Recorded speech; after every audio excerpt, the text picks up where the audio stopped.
Now, Russia may agree to return a group of disputed islands to Japan when the country's leaders meet in Moscow. Prime Minister Shinzo Abe is in the Russian capital for bilateral talks that will include the Kuril Islands.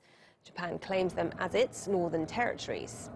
Well, Abe and the Russian President Vladimir Putin are expected to agree on a treaty to end the dispute, which dates back to World War II. So how did this dispute begin? In 1855, Russia and Japan agreed to split the territory, giving Japan ownership of the 4 southernmost Kuril Islands. But in the closing days of World War II, the Soviet Union took them back. It then expelled the 17,000 Japanese to Hokkaido, the most northern of Japan's main islands. The two countries never then signed a formal peace treaty after World War II.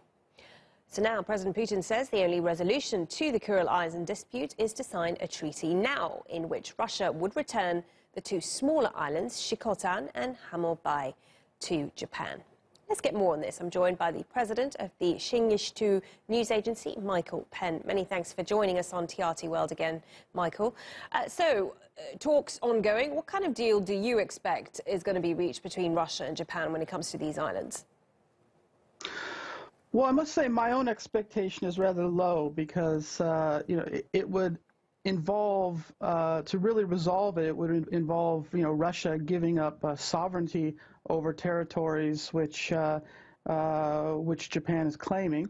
And I think that the likelihood of the Russian government, being willing to compromise on issues of territorial sovereignty are slim. So there's no doubt that Prime Minister Abe has been putting an enormous amount of effort into trying to make this deal happen. He's been trying to create good feelings, but is there actually a deal to be had that's substantial enough for both sides? That's really something that I would question. Tell us a bit about these islands. Why are they so attractive to both countries?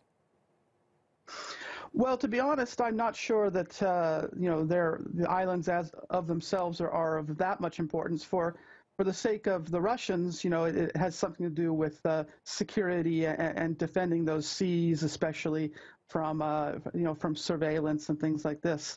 For the Japanese, there's probably fishing rights. There are communities of people who at one time lived on those islands who are now in other parts of Japan. Some of them would like to return, but these are mostly elderly people who, not very large in number.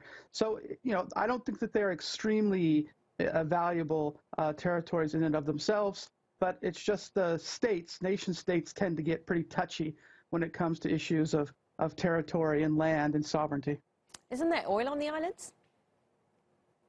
Well, there may be some, and always whenever these island disputes are around, there's also the question of what may lie under the seas that ownership of the islands may give you access to or sovereignty over.